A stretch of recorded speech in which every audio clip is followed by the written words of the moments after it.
Assalamualaikum warahmatullahi wabarakatuh. Kembali lagi dengan saya Inayah di channel di YouTube Didi Prasetyo. Hari ini kita kedatangan tamu sangat penting. Saya nanya-nanyanya agak deg-degan ini. Ada Pak Didit Mirjanto dari Ketua LSP Perkapalan. Selamat siang. Hari ini kita bakal bahas soal LSP, kita kulik-kulik soal LSP. Mungkin beberapa episode sebelumnya kita selalu bahas kita bisa untuk pelatihan ini di mana. Nah, dari pelatihan itu kita akan dapat sertifikasi. Nah, sertifikasi itu kita bisa dapetin melalui LSP. Nah, kebetulan untuk kampuh kita bekerja sama dengan LSP Perkapalan. Oke, mungkin bisa diceritakan backgroundnya Pak Didit sebelumnya. Ya, terima kasih Mbak Inayah, suatu penghargaan nih saya diajak ngomong-ngomong tentang LSP Perkapalan, karena di channel ini yang biasa kita ketahui kan hampir mengenai bidang pelatihan pengelasan ya. Nah, jadi rasanya tidak cukup lengkap kalau orang itu melakukan pelatihan, kemudian pada ujung dari pelatihan itu diperlukan sertifikat bahwa mereka yang sudah latihan itu, satu, mendapatkan pengakuan dia telah melakukan pelatihan, secara kompetensinya dia sudah, secara skillnya dia sudah cukup mengikuti pelatihan, sudah berhasil. Tetapi pada ujung dari pelatihan itu diperlukan juga pengakuan, sertifikasi bahwa dia kompeten pada bidang yang akan dia kerjakan di dalam industri. Nah, latar belakang tadi pertanyaannya adalah latar belakang tadi sangat menarik tadi. Latar belakang saya kebetulan dari pendidikan di bidang perkapalan. S1 di bidang perkapalan, kemudian S2-nya juga di bidang perkapalan, dan bekerja di industri perkapalan kurang lebih ya mungkin sekitar 30 tahunan. Ya. Sudah cukup lama banget tuh. Iya, terus berpindah-pindah dari satu industri galangan satu ke galangan yang lain. Latar belakangnya seperti itu. Jadi dan bidang yang saya geluti kebetulan saya dapat kesempatan dari satu area ke area yang lainnya, dimulai dari desain sampai ke produksi, kemudian marketing, sehingga di ujung usia ini, di senja usia ini, maka rasanya memang apa yang saya dapat, pengalaman yang saya dapat, rasanya tidak pantas kalau tidak saya kembalikan kepada generasi berikutnya. Jadi meneruskan. Betul. Jadi apa yang ada di benak ini menjadi sia-sia kalau kita bawa ke alam yang lainnya. Jadi harus ada peninggalan gitu. Harus tetap dilanjutkan. Terus untuk terjun nih Pak ke dunia sertifikasi kompetensi, awalnya itu alasannya apa Pak? Dari yang mungkin kalau kita bilang aktivis di lapangan ya, ngerjain drawing, terus ke lapangan ngecek ini itu gitu. Ya, jadi yang menarik adalah yang tadi saya sampaikan bahwa kadang-kadang kita para orang yang usur seperti saya ini kan punya banyak pengalaman. Kalau usur nih saya agak lebih senior.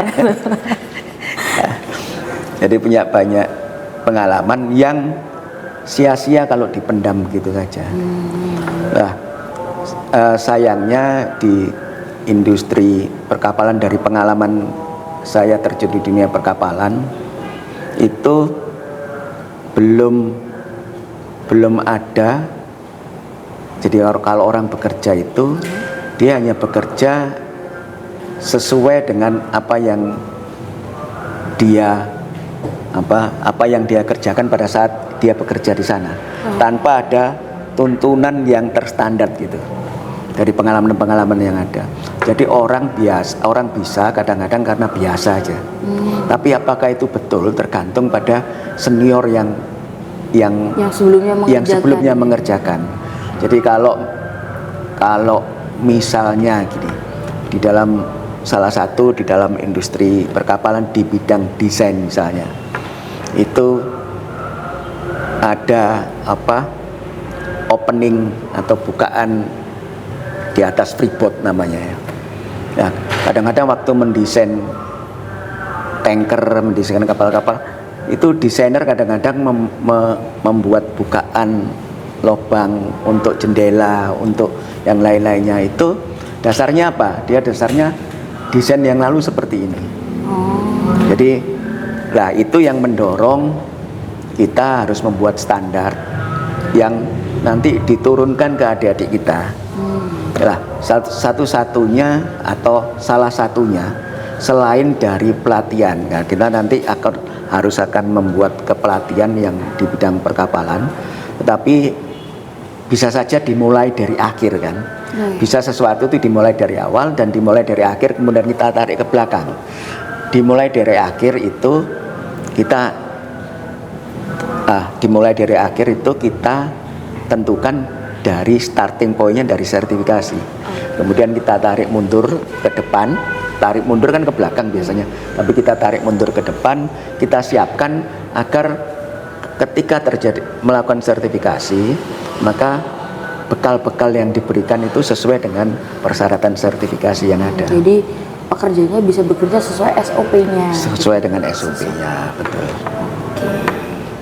Terus selama berdirinya LSP perkapalan ini Pak, kira-kira visi misi yang dituju ke depannya ini apa? Nah, ini kita punya pamfletnya ini ya Mbak ya. Kita punya pamfletnya ini, profil perusahaan atau profil perusahaan di LSP perkapalan ya. Jadi kita selama ini, sebelum kita bicara ke sana ya, bisa dilihat di sini kita punya skema sertifikasi. Saat ini total kita punya 48 skema, yang tertulis di sini baru 28. Karena ada tambahan 20 lagi skema. Dari 48 skema itu yang 26 skema itu berkaitan dengan bidang pengelasan.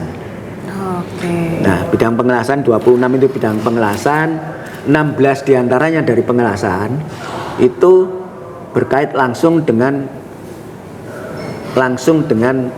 welding atau operasi welding dan jabatan yang sesuai dengannya. Misalnya welding engineer. Ya, jadi yang berkaitan dengan eksekusi weldingnya sendiri. Kemudian 10 diantaranya dari 26 tadi, 16 diantaranya seperti itu, dan 10 adalah yang berkaitan dengan uji yang tidak merusak atau yang disebut NDT, non-destructive test ya, itu 10. Jadi totalnya ada 26. Dari 26 itu kita kan punya 48 nantinya. Karena sudah ada 26, sisanya 22 itu bidang-bidang yang di luar pengelasan. Jadi pengelompokan tadi non-destruktif dan pengelasan itu sendiri kita kelompokkan sebagai bidang pengelasan, dan yang lainnya non pengelasan. Gitu. Jadi yang non pengelasannya ada 22. Jadi ada 22 baik bidang tadi mulai dari fabrikasi sampai ke checking berarti ya Pak, ngecek atau dari fabrikasi sampai nanti merakit menjadi satu kapal utuh. Satu kapal utuh termasuk nanti di dalamnya melengkapi komponen atau melengkapi fungsi-fungsi yang ada di dalamnya. Misalnya ada elektriknya, ada masonerinya, terus kemudian ada pipingnya, ada di dalamnya, melengkapi itu. Kemudian juga tadi Mbak Inaya sudah singgung ada yang menjamin kualitasnya, karena orang itu bekerja saja tidak cukup kan. Jadi mereka apakah yang dia kerjakan itu apakah sesuai dengan standar kualitas yang ada, maka ada lagi standar kualitas yang ada itu. Kemudian ada lagi manajemennya, dari sisi manajerial ada manajemennya. Kemudian ada lagi painting. Jadi di kapal itu complicated sekali, dari mulai tadi pembuatan atau dan semua itu juga harus dijamin standar kualitasnya memenuhi apa tidak. Jadi itu ada. Nah, kemudian ada juga ketika orang membangun itu, maka karena kapal itu kan besar, ada yang besar, ada yang kecil. Nah, itu diperlukan staging. Jadi orang itu agar aman bekerja di ketinggian. Jadi kita juga punya skema seperti itu. Jadi boleh dikatakan 48 itu hampir, ya belum semuanya memang, tapi hampir mewakili proses-proses yang ada di industri perkapalan. Kapal gitu ya, gitu. Jadi pekerja eksteriornya yang bagian luar, pekerja interiornya dari kelistrikan, piping, segala macam juga sudah bisa di sini gitu ya. Betul. Nah, tadi belum menjawab tadi. Visi di sini, Mbak. Jadi bisa ditiru tertera di sini. Visi kami adalah menjadi lembaga sertifikasi profesi perkapalan yang berwawasan nasional maupun internasional. Jadi harapannya dari sini kita mengadop tidak saja standar-standar nasional maupun internasional, sehingga lulusan dari atau yang telah bersertifikat dari LSP perkapalan harapannya nanti bisa diterima tidak saja di dalam industri dalam negeri maupun di luar negeri. Dan kemudian kami melakukan misinya adalah melakukan sertifikasi secara profesional menurut pedoman SKKNI dan pedoman yang diberikan oleh BNSP. Jadi visi dan misi kami itu, jadi artinya kami tidak sembarangan, misinya kami tidak sembarangan melakukan sertifikasi tanpa tuntunan standar yang ada di standar kompetensi kerja nasional Indonesia. Mungkin teman-teman yang lagi nonton bisa cek di websitenya LSP.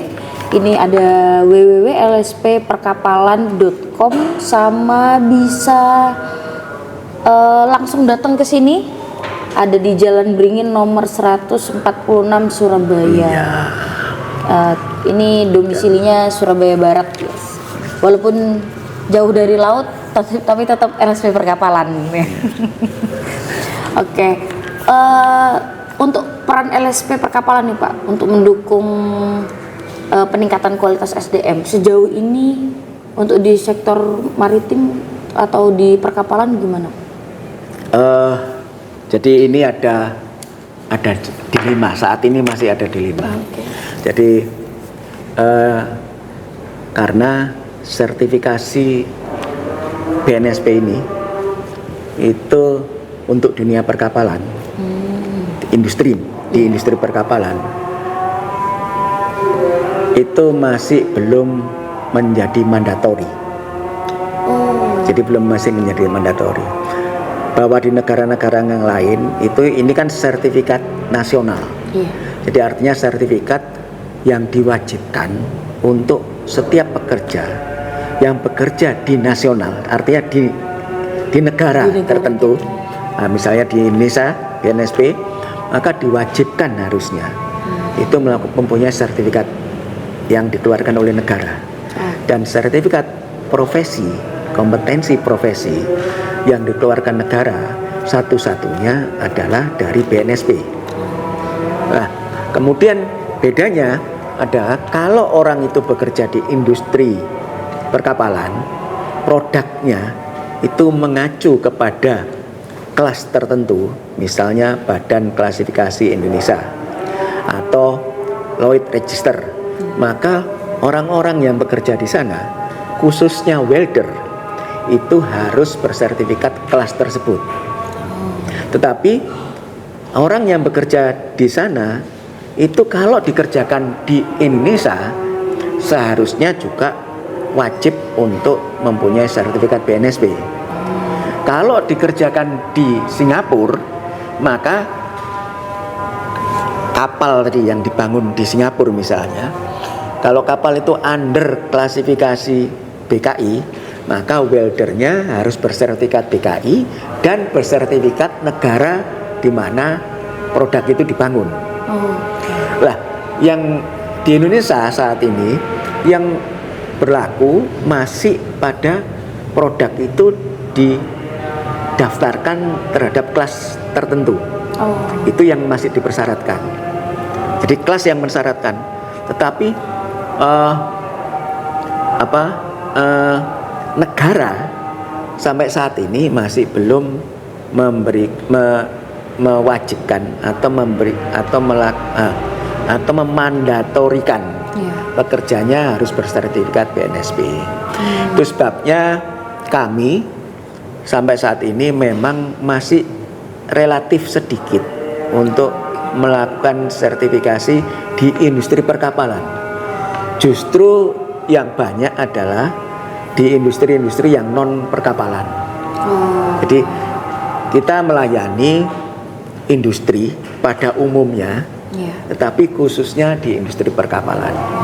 Jadi kalau ditanya perannya kepada industri perkapalan, kita masih terus struggling, gitu ya? Mengedukasi, struggling bahwa kalau Anda mau menjaga kualitas, standar kualitas agar mampu bersaing dan mampu mendapatkan order-order dari baik dalam negeri maupun luar negeri, maka pekerjanya harus mempunyai sertifikat atau berstandar yang diakui melalui sertifikasi.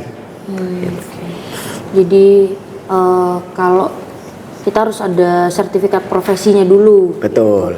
Cuma dari pihak perkapalan atau industri perkapalan belum banyak yang menerapkan itu. Gitu. Ya, saat ini karena belum mandatori, karena mungkin infrastrukturnya untuk sertifikasi itu masih belum cukup barangkali. Nah, itu menjadi PR kita bersama untuk bagaimana kita meningkatkan itu, membuat kesadaran akan arti pentingnya sertifikasi. Itu karena membedakan orang bersertifikasi sama enggak, walaupun orang itu sama-sama kompeten, membedakan bersertifikasi enggak adalah orang yang dikatakan kompeten itu pengakuannya sepihak, tidak berdasar dari standar yang ada. Tapi kalau orang itu kompeten dengan bersertifikat, maka pengakuannya dari pihak ketiga, kan gitu. Ya, pihak ketiga, kalau di BNSP itu prosesnya berstandar, proses uji kompetensinya berstandar. Jadi mulai dari bukti yang disampaikan itu mencukupi apa enggak, karena harus ada aturan bukti. Jadi tidak sembarangan bukti diberikan. Kemudian proses uji kompetensinya itu juga harus melalui prinsip asesmennya. Harus ada prinsip-prinsipnya yang harus dipatuhi oleh asesor untuk melakukan itu. Dan aspek yang harus dinyatakan orang itu kompeten itu meliputi 3 aspek. Jadi kompetensi orang itu harus skillnya memenuhi, kemudian pengetahuannya, knowledge-nya memenuhi, kemudian attitude-nya, itu bekerjanya juga memenuhi. Jadi sikap kerja ternyata juga perhitungkan juga ya. Betul. Jadi sikap kerja itu menjadi poin yang sangat utama sebetulnya di dalam orang itu mampu survive dalam bekerja. Kalau ini Pak, saya sebagai orang awam itu pengen sertifikasi, Terus pasti kan kita nyari tuh dari website, dari di internet, kita searching di Google. Pasti kan banyak nama-nama LSP yang bermunculan. Betul. Mungkin salah satunya adalah LSP perkapalan. Apa pembeda, Pak, kira-kira dari LSP perkapalan dengan LSP lainnya? Kalau untuk, kalian bisa kok milih LSP perkapalan karena kita benefitnya ini, caranya seperti ini, kita lebih diunggulkan bagian apanya gitu. Baik. Tadi sudah disampaikan tadi ya mengenai beberapa skema yang kita punya. Skema itu bagi orang awan, skema itu adalah kumpulan, ini bahasa awamnya ya, kumpulan dari unit atau kriteria orang itu disebut kompeten. Itu harus punya, kalau kita ujian gitu, itu yang dikatakan kita lulus harus mata kuliah ini lulus, kan gitu. Nah, skema itu sama, kurang lebih sama seperti itu. Jadi skema untuk jabatan tertentu itu yang harus diujikan ini tadi. Misalnya seperti itu. Jadi skemanya tadi kita punya 48 yang di website yang saat ini, kalau dibuka website yang saat ini baru masuk 28 saja. Karena yang 20 itu baru sangat baru, yang termasuk non-destructive test tadi. Itu sangat baru yang belum sempat dimasukkan di websitenya. Yang membedakan adalah tadi pertanyaan dasarnya, yang membedakan dengan LSP yang lainnya. Kita punya welding sama dengan welding yang lainnya. Yang membedakan adalah area kerjanya di industri perkapalan itu jauh lebih complicated dibandingkan dengan industri yang pada umumnya, atau industri manufacture atau industri fabrikasi di luar yang lainnya. Secara prinsip kita kan fabrikasi, industri perkapalan fabrikasi atau manufacture, lari ke manufacture, itu secara prinsip itu sama prinsip pembangunan, karena kita steel construction sama, steel construction. Hanya saja kompleksitasnya tinggi, sehingga kalau Anda dapat sertifikat LSP perkapalan, maka standarnya itu lebih tinggi dibanding yang lainnya. Jadi, dan kita sudah lakukan itu sertifikasi yang di industri-industri yang lainnya, dan itu sangat applicable ya, sangat applicable di industri yang lainnya. Jadi kalau ada promo beli satu dapat dua, seperti itu ya. Di LSP perkapalan seolah-olah seperti itu. Jadi Anda cuma beli satu seolah-olah dapat dua, seolah-olah seperti itu. Jadi daftar sebagai welder walaupun tulisan di belakangnya adalah welder perkapalan, tapi bisa dipakai untuk pekerjaan lainnya. Secara prinsip sama semua. Misalnya ada SMAW, FCAW, kita juga sama. Ada sampai 3G, 6G, misalnya ada plat, ada pipa misalnya. Sama, hampir sama semua. Yang membedakan adalah ada persyaratan lainnya yang orang bekerja itu di industri perkapalan. Itu apa? Karena complicated banget. Ya, gitu. Terus yang tadi sudah sempat dibicarain soal tantangan terbesarnya, karena memang tadi kan sedikit cerita kalau karena belum diwajibkan. Betul. Nah, akhirnya LSP harus mengedukasi beberapa galangan kalau harus ada standar, welder yang dipekerjakan harus punya sertifikat. Terus untuk LSP itu dari perkembangan teknologi yang sudah ada sekarang, Pak, mengikutinya bagaimana? Terutama kan di bidang perkapalan tuh ada yang automation, terus ada yang di digitalisasi. Untuk mengikuti perkembangan itu dari LSP gimana? Jadi gini, kita memang terikat oleh standar yang sudah diberikan oleh BNSP. Yang kita gunakan saat ini adalah hampir 90% itu menggunakan SKKNI, Standar Kompetensi Kerja Nasional Indonesia, SKKNI nomor 437 tahun pembuatannya 2015. Jadi memang kita menyadari secara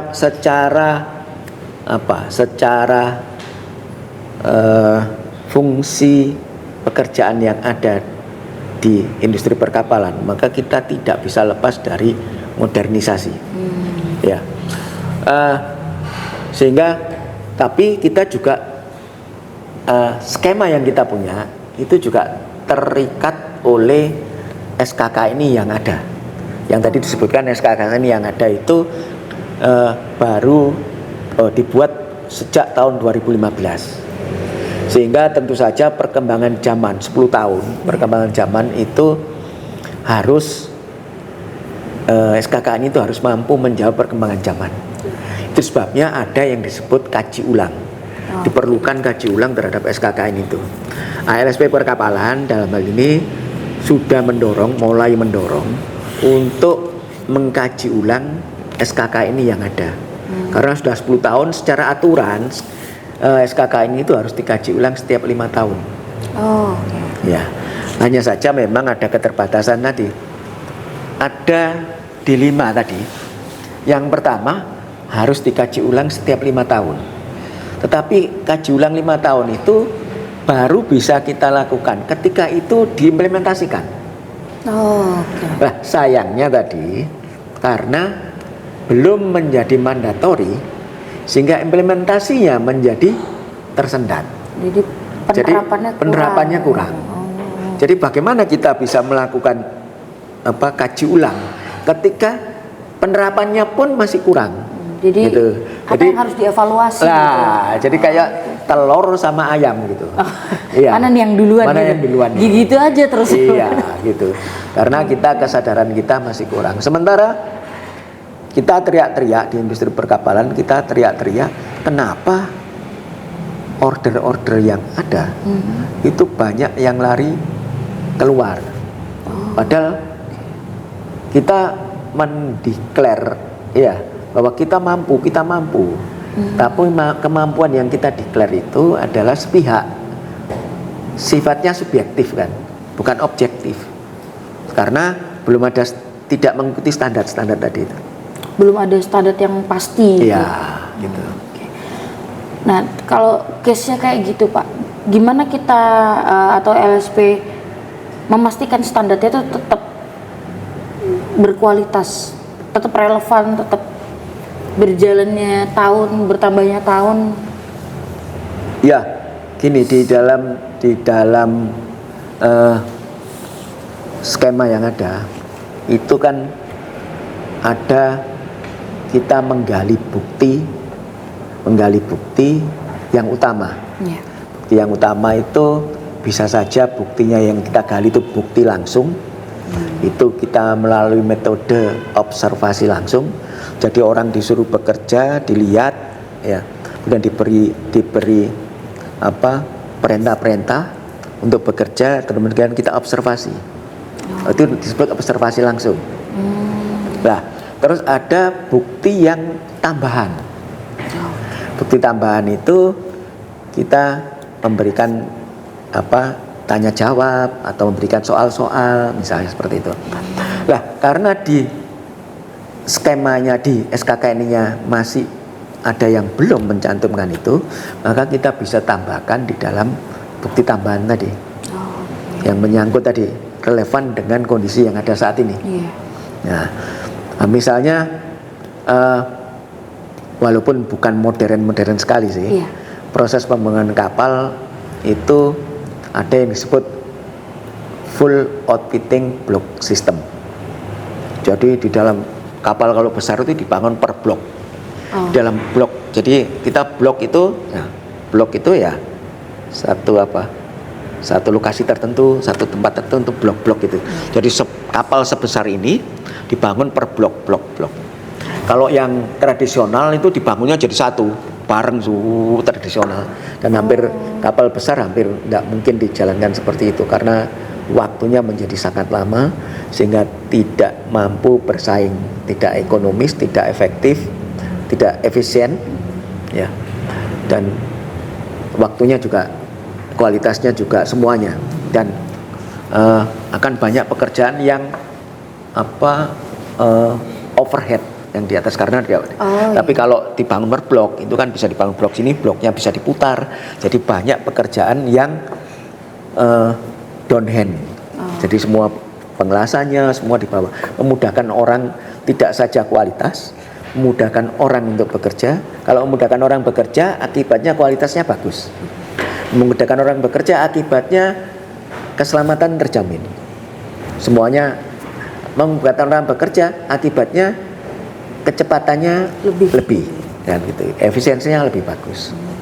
Nah, salah satunya contoh modern yang saat ini di Indonesia, yang walaupun itu sudah bukan modern lagi, tapi sistem itu masih sulit dikerjakan di Indonesia. Itu sebabnya tidak salah kalau membangun kapal-kapal besar di luar. Sementara kita tidak menyiapkan untuk membangun apa yang disebut full outfitting block system. Jadi untuk yang sistem yang per blok itu belum diterapkan. Diterapkan tapi belum semua. Maksudnya belum maksimal atau belum maksimal, belum optimal gitu. Jadi hanya sekedar, seharusnya itu akan merubah mindset proses produksi yang di shipyard atau galangan tersebut, baik dimulai dari proses pengadaannya, karena harus sesuai dengan blok proses pengadaannya, termasuk proses penyiapan drawingnya. Jadi kalau itu tidak diikuti semua, itu tidak akan mampu mengerjakan seperti itu.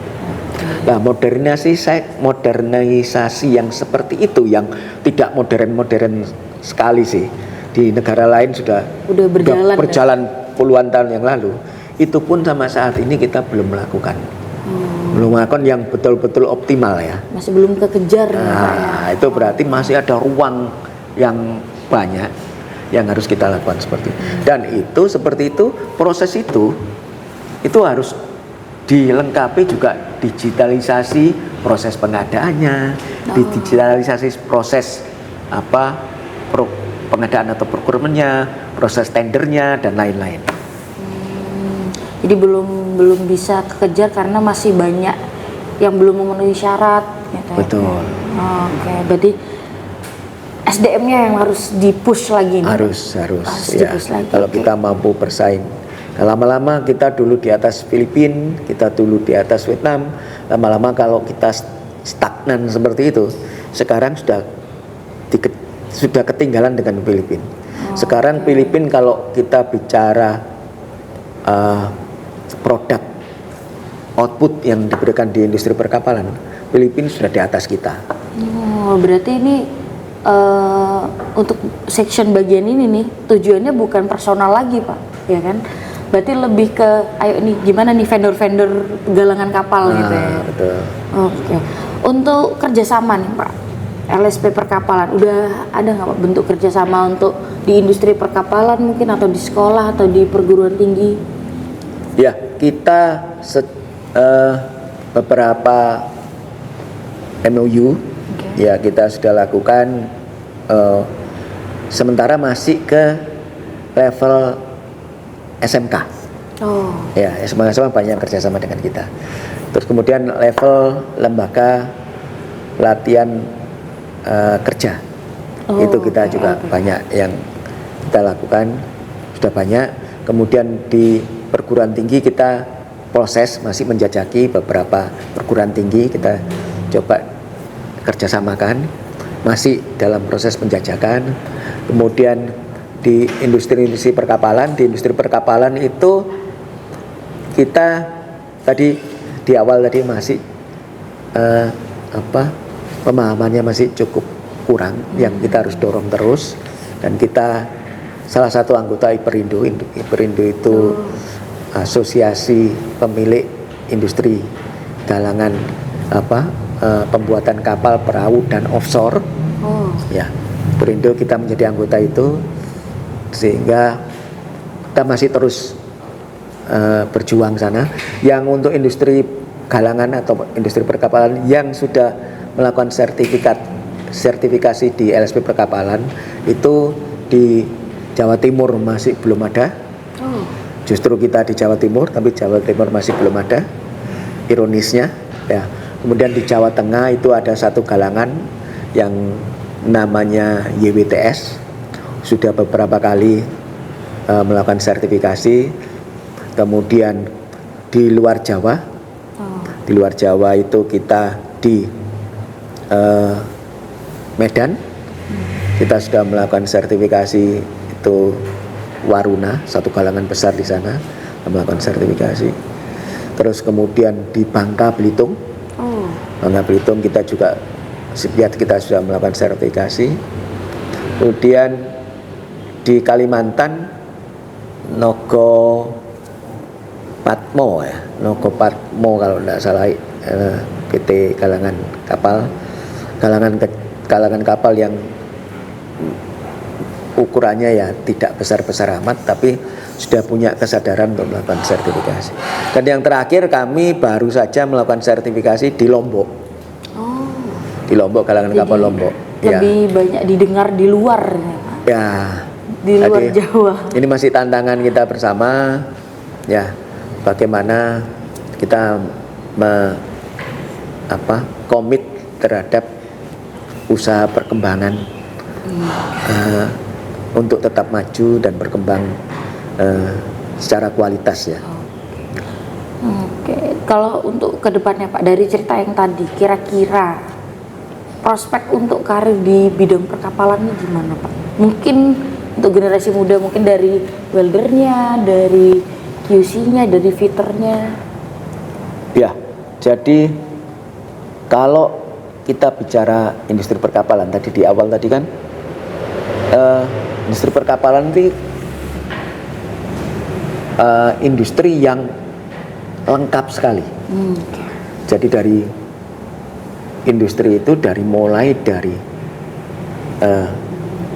marketingnya, kemudian dari desainnya, kemudian dari jadi EPC-nya ada benar, engineering, procurement, sama construction-nya. Dari construction-nya ada, jadi kemudian betul-betul komplit sana, sehingga bidang-bidang pekerjaan yang ada itu komplit ada yang di sana. Dan peluangnya adalah satu, kalau kita bicara di dalam negeri, maka galangan kapal yang ada di Indonesia ini menurut data itu berkisar 250 sampai 300 galangan kapal yang ada di Indonesia. Jadi besar kecil ya, ada yang besar kecil, ukurannya tidak bisa saya sebutkan karena besar kecil. Jumlah pekerja yang ada itu kira-kira itu dibutuhkan sekitar total sekitar 200 sampai 250 pekerja yang ada, yang terlibat di dalamnya. Dan yang terserap, pekerja yang terserap di dalamnya itu saat ini baru sekitar 40.000. Apakah itu welder maupun non welder? Memang yang paling banyak welder maupun fitter tadi. Fitter itu adalah pekerjaan sebelum welder itu sendiri. Jadi merangkai komponen-komponennya itu dilakukan oleh fitter. Kemudian kalau setelah merangkai, maka disatukannya itu oleh welder. Jadi kalau merangkainya tidak bagus, maka hasilnya juga akan tidak bagus. Jadi orang sekarang masih berkonsentrasi kualitas itu, orang menganggap ditentukan 90% bahkan itu oleh kemampuan weldernya. Padahal sebetulnya itu dipengaruhi oleh kemampuan fitter. Yang ironisnya justru fitter itu sendiri yang tidak mendapatkan perhatian. Kalau weldernya jelas sudah ada sertifikasi dan lain-lainnya dari kelas, dari yang, tapi ironisnya jabatan pekerjaan yang lainnya yang non welder masih belum dilakukan mandatory untuk melakukan sertifikasi. Jadi nggak terlalu dilihat gitu ya Betul. Pak? Jadi orang masih, karena orang kan sudah tahunya sudah menjadi udah jadi satu gitu. Oke. Berarti harusnya peluang kerjanya besar karena tadi memang galangan kapalnya lumayan cukup banyak. Dan saya ingat lagi kayaknya memang Indonesia lebih banyak perairan ya. Betul. Ya, harusnya memang peluangnya lebih besar ya. Betul. Jadi itu kita bicara dalam negeri saja ya. Iya. Nah, kita masih belum bicara yang di luar negeri. Karena di luar negeri kalau kita bicara negara-negara yang maju, Jepang misalnya, Korea misalnya, itu permintaan tenaga kerja khususnya di bidang perkapalan itu luar biasa. Dan itu sekarang orientasinya mereka sudah, kalau dulu orientasi mereka kan ke China ya. Iya. China semua. Karena kulturnya juga tidak banyak berbeda antara Cina sama Jepang, nggak terlalu jauh. Dan baik kultur kerjanya, baik kultur sosialnya itu, nah mereka seperti itu. Kemudian Vietnam juga kultur kerjanya juga bisa mengikuti Jepang. Sekarang mereka sudah mulai melirik ke Indonesia. Jadi sudah mulai, karena Cina sendiri dari industri galangannya, industri perkapalannya sudah melampaui Jepang. Jadi sudah tidak menarik lagi orang-orang China untuk bekerja di Jepang dibanding bekerja di dalam negeri kan, lebih karena karena sudah di atas Jepang. Lah Vietnam sudah, kita kan terkenal kepatuhan sosial kita kan cukup baik orang-orang kita dibanding orang-orang Vietnam, Filipina gitu, sehingga Jepang sudah mulai banyak melirik ke Indonesia. Dan di kampus sebagai pelatihan sendiri kan juga sudah banyak permintaan tenaga untuk bisa dikirim ke Jepang. Jadi peluangnya masih Dan banyak. Australia juga seperti itu. Oh ya. Kemarin itu kita melakukan sertifikasi, Mbak. Sekedar informasi, melakukan sertifikasi terhadap, kebetulan bidangnya welding. Jadi welder dia melakukan sertifikasi dan sebagai bekal untuk bekerja di Amerika. Nah, mudah-mudahan kita masih belum punya, karena pengakuan sertifikat BNSP itu sementara adalah nasional. Regionalnya itu skema regionalnya masih adalah skema-skema yang diakui oleh kedua belah pihak di daerah ASEAN saja.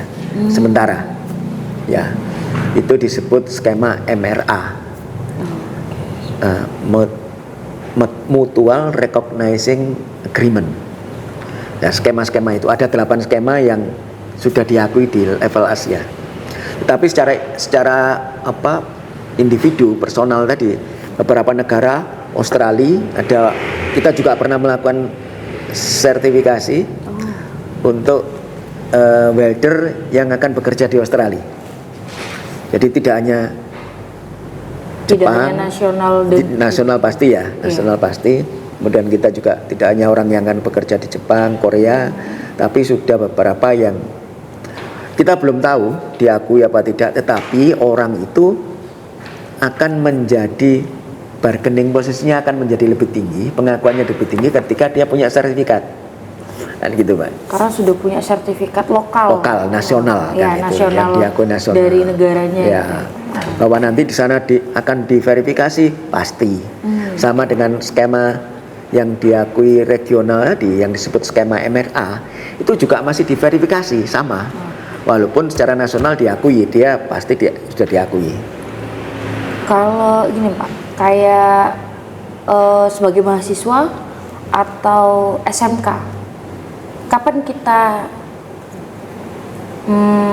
bisa melakukan sertifikasi, Pak? Maksudnya kayak apakah mungkin kalau kuliah sebelum lulus kita udah, kan kuliah nih liburnya lebih panjang daripada sekolah, gitu. Apakah bisa dipakai untuk itu, untuk mempersiapkan setelah lulus dia sudah dapat sertifikasi? Oh, sangat bisa, Mbak. Sangat bisa. Jadi gini, sertifikasi itu kan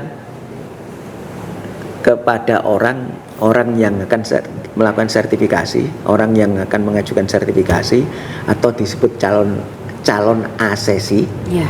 Jadi orang yang akan melakukan sertifikasi itu adalah disebut asesi. Kalau orang yang akan melakukan itu calon asesi, itu bisa berasal dari dari pelatihan. Oh.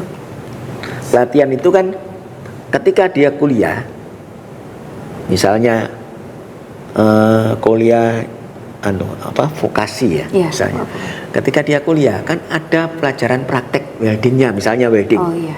Atau ada pelajaran praktek desain, misalnya dia di desainnya. Kan bisa seperti itu. Lah, berarti dia ada pelatihan di waktu kuliah. Oh iya. Nah, berarti dia dari pelatihan. Oh. Bisa jadi seperti itu. Sama juga seperti SMK. Dia di tempatnya kan jurusan pengelasan ada, atau jurusan yang lainnya yang punya relevansi dengan skema yang kita punya, LSP perkapalan punya, misalnya elektrik, misalnya seperti itu, dilatih seperti. Lah itu dari lulusan sana dia bisa melakukan sertifikasi. Lah keuntungannya apa bedanya? Keuntungannya ketika dia melakukan sertifikasi di sini, itu kita ini statusnya adalah LSP disebut P3. Jadi sertifikasi itu ada status LSP itu ada 3, P1, P2 sama P3. P1 itu adalah lembaga sertifikasi yang untuk lingkungannya sendiri. Misalnya untuk sekolah, untuk pekerja yang ada di situ. Itu lebih internal. Betul. Kemudian sertifikasi P2 juga masih internal, tetapi yang stakeholdernya. Jadi misalnya ada subkonnya dia boleh disertifikatkan di situ. Jadi lebih luas lagi. Tetapi kalau kita P3 itu nasional. Jadi industri apa aja dia bisa kemana-mana dan bisa diperpanjang terus. Kalau P1, P2 tidak bisa diperpanjang di tempatnya dia. Jadi kalau dia sudah selesai di P1 misalnya Mbak Inaya nih ya, kuliah dapat sertifikat di sekolahnya. Karena sekolahnya P1, wajibnya P1, maka Mbak Inaya ketika sertifikatnya mati, sertifikat itu berlaku selama 3 tahun. Ketika mati, Mbak Inaya tidak bisa melakukan perpanjangan di tempat Mbak Inaya. Harus jadi harus cari yang P3 itu ya. Oke. Gitu. Jadi bisa kalau dari sekolah, mungkin sekolahnya yang mendaftarkan, jadi lulus dengan tidak hanya dengan ijazah saja. Tidak hanya dengan ijazah. Jadi sangu untuk kerjanya lebih banyak. Betul. Jadi kemampuan bersaingnya, ya itu menjadi lebih tinggi. Jadi persentase kemampuannya juga orang tuh pasti perbandingannya lebih meyakinkannya lebih. Kemampuan atau tingkat keberterimaannya dibanding yang itu menjadi lebih tinggi. Karena tidak ada jaminan. Sama kita semua ketika lulus kuliah. Pertanyaannya Mbak Inanya kuliah di mana? Mbak Inanya dulu kuliah di mana? Saya dulu di PPNS. PPNS Politeknik Bandung ya? Perkapalan Surabaya. Oh Surabaya. PNS Politeknik Perkapalan ya. Wah jagoan kapal ini ya. Jadi saya tadi saya cerita kapal tadi tidak ada yang salah ya. Nanti aman, takutnya Pak. Karena aman ya. Aman Pak. Nanti takutnya karena saya pikir dari mana ekonomi mana gitu ternyata. Ya, misalnya dulu kuliah di sana PPNS cukup salah satu perguruan tinggi yang cukup bonafit untuk bidang perkapalan PPNS itu kan. Tapi pertanyaannya ketika Mbak Inaya dapat ijazah, pertanyaannya apa dijamin Mbak Inaya dapat pekerjaan? Tidak ada jaminan. Sama juga sertifikasi. Tapi tingkat kemungkinan Mbak Inaya untuk mendapat pekerjaan itu lebih tinggi dibanding yang tidak kuliah atau yang lainnya. Kan gitu, kira-kira gitu. Ya. Karena memaksa kita lulus dari PPNS atau dari TS atau dari ITB untuk bisa diterima kerja langsung, pertanyaannya bidang kerjanya itu ada apa tidak? Kan gitu. Kalau mereka sendiri ekonomi kita, kecuali kalau di Jepang memang kurang tenaga, itu pasti hampir pasti diterima kan gitu. Nah, masalahnya adalah jumlah pengangguran kita juga relatif tinggi. Ketika pengangguran kita juga relatif tinggi, maka orang yang daya saingnya untuk bisa diterima, maka tadi level-level tadi itu akan berpengaruh. Ketika punya semua amunisi untuk bisa diterima kerja. Ya, berarti teman-teman harus cari bekal yang banyak nih sebelum mau daftar kerja, mau ngelamar kerja. Betul. Oke, ini kita sudah di penghujung acara. Loh, sudah di penghujung nih? Sudah Pak, ini sudah, wah kita udah banyak banget nih ilmunya yang dikasih. Tidak terasa, Tidak terasa. menarik gitu. Saya pikir ini baru mulai. Oh, baru mulai. Oke Pak, untuk planning buat LSP mungkin beberapa tahun ke depan. Beberapa tahun ke depan, kita bicara internal sama eksternal ya. Kalau kita mau bicara planning, kita tidak lepas dari area yang akan kita gapai, baik itu internal maupun eksternal. Dari internal tentu saja kami masih berusaha untuk mengembangkan skema-skema yang ada agar tadi selalu mengikuti kebutuhan industri. Industri secara umum, khususnya industri perkapalan. Harapannya seperti itu, karena kita juga tidak bisa mengandalkan 100% dari industri perkapalan tentu saja. Jadi kita juga harus melihat potensi yang lainnya. Jadi kita mengembangkan skema-skema yang ada agar tadi kalau perkapalan itu kan ketika kita bicara perkapalan maka itu komplit untuk seluruh industri sebetulnya. Nah, ini masih banyak yang harus kita kembangkan. Nah, kemudian kita juga harus internalnya kita juga harus mengembangkan sistem yang ada di LSP perkapalan ya, agar mampu menjawab perkembangan zaman, baik dari teknologinya, baik tadi administrasinya secara digitalisasi administrasi misalnya, dan mungkin berkembang juga menjadi bisa melakukan asesmen jarak jauh. Itu menjadi tantangan. Satu skemanya kita kembangkan, beberapa yang harus kita kembangkan, itu internalnya. Kemudian kita juga harus tetap menjaga kualitas asesor kita, karena kita kan tidak bisa menuntut sertifikasi hasilnya baik ketika asesornya sendiri belum punya kualitas yang baik. Jadi asesor itu harus kita jaga terus, kita kembangkan terus agar tetap kualitasnya sesuai dengan standar yang ada dan mengikuti perkembangan zaman tentunya. Jadi upgrade juga nih. Upgrade harus di-upgrade, harus selalu di-upgrade. Itu. Jadi kemudian eksternalnya kita akan penyebaran sertifikasi, penyebarannya uji kompetensi agar mampu menembus pada industri-industri khususnya di kalangan kapal dan umumnya industri yang lainnya. Termasuk juga tentu saja itu N-nya diawali dari pendidikan. Kita juga mengarah ke pendidikan mulai dari SMK maupun perguruan tinggi. Oke Pak, terus mungkin boleh deskripsikan satu kalimat untuk LSP perkapalan. Pak Mina ya, izinkan kalau saya sedikit sombong gitu ya. Jadi, tapi sombong kan ada dasarnya. Dasarnya apa? Dasarnya karena kita itu prosesnya komplit semua, komplit semua dari A sampai Z, ada semua. Jadi kalau Anda ingin beli satu dapat semua, nah, kalau Anda punya problem dan ingin menyelesaikan macam-macam problem, maka di LSP perkapalan inilah tempatnya. Bagus-bagus Pak, Mbak.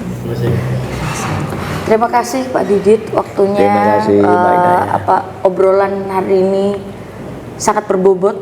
Nah, buat saya yang sebenarnya belum pernah bekerja di galangan kapal, dapat informasi baru.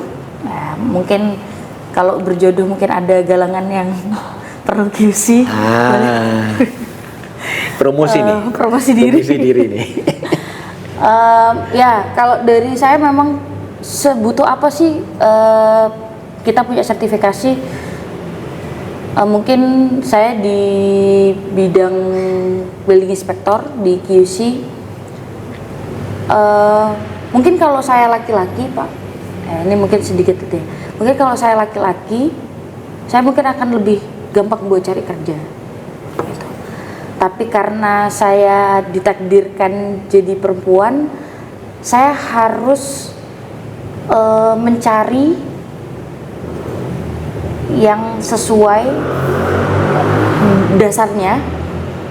Kalau ya saya, walaupun saya perempuan, saya bisa bekerja di bidang itu. Akhirnya mencari sertifikasi. Gitu. Mungkin kalau tidak ada sertifikasi itu orang juga bakal skeptis atau kayak emang bisa kerja, emang bisa gitu. Emang siapa lu gitu? Nah, gitu, emang siapa lu gitu. Kok kerjanya di tempat cowok panas-panas. Berani-beraninya gitu. Kok berani-beraninya. Tapi memang buat teman-teman yang lagi nonton, sertifikasi mau di bidang apapun memang perlu. Jadi walaupun kita punya keahlian, harus ada hitam di atas putih yang menyatakan bahwa skill kita itu benar-benar diakui. Gitu. Jadi mungkin teman-teman yang lagi bingung, saya punya keahlian tapi harus di sertifikasi di mana, bisa datang ke LSP Perkapalan. Oke, terima kasih waktunya Pak untuk hari ini. Saya Inaya. Saya Didit Merianto. Oke, kita undur diri. Assalamualaikum warahmatullahi wabarakatuh. Waalaikumsalam warahmatullahi wabarakatuh.